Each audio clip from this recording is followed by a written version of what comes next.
We were never meant to be ruled by executive orders. Originally, they were nothing more than administrative tools meant to guide federal agencies and not govern the people. But today, presidents use them to bypass Congress and push sweeping national policies with the stroke of a pen. It's not lawmaking, it's legislating by decree, and that's not what our founders had in mind. The presidency was meant to enforce the laws, not make them. And every time a president uses executive orders to force through an agenda, we drift further from constitutional government and closer to something much darker. We need to reverse course before the pen replaces the people. George Washington had every opportunity to seize power. He was beloved, victorious, and unchallenged. And yet, in 2 full terms, he issued just 8 executive orders. 8. Each one was administrative, not legislative. Why? Because Washington understood the power of example, and he believed the presidency was a trust and not a throne. He warned us about consolidating power into one branch. He believed in a republic of laws and not men. And today, we are ignoring his wisdom. And that's why the presidency is becoming more king than servant. It's time we return to the model of humility and restraint that built this republic. Franklin Delano Roosevelt issued over 3,700 executive orders. Yes, there was a war, and yes, there was a depression. But not all of those orders were about emergencies. Some, like the internment of Japanese Americans, crossed moral and constitutional lines.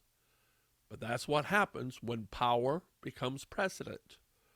What one president justifies in crisis, the next adopts as normal. And the presidency grows with every turn of the page and every election. This isn't about one party. It's a long, slow creep that both sides have allowed. But the founders gave us limits for a reason, and it's time. President Obama once said, "I've got a pen and I've got a phone." And with that, he used executive orders to implement DACA to reshape labor rules. President Trump came in, reversed many of those, and issued orders of his own on immigration, energy, and regulation. Then Biden came in, signed 17 executive orders on his first day alone. This isn't governance, it's whiplash. It's rule by pen and not consent, and it's a dangerous game because when power swings wildly every 4 years, the republic loses its foundation.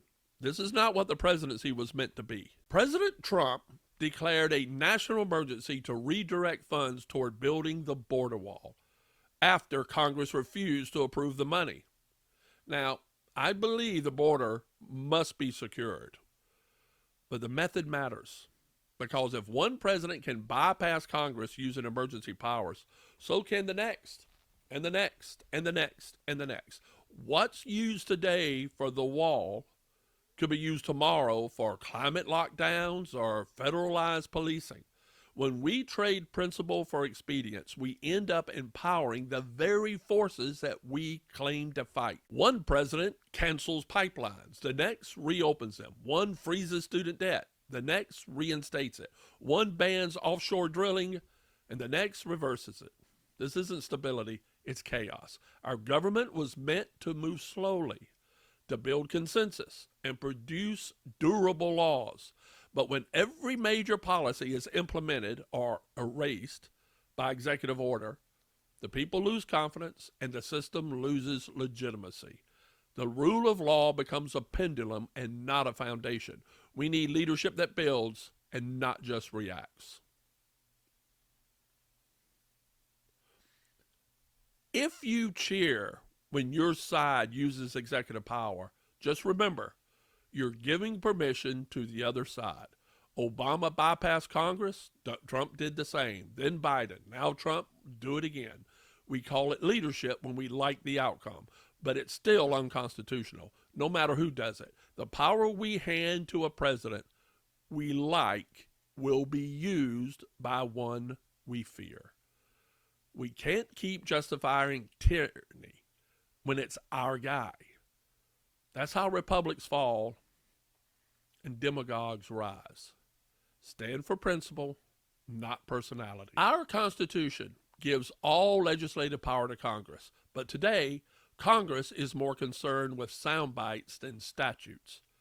They pass vague laws, delegate authority to bureaucrats, and let presidents do their job for them. Why? Because it's easier to blame someone else. And while Congress hides, the presidency grows more powerful with every passing year. We don't just need a new president.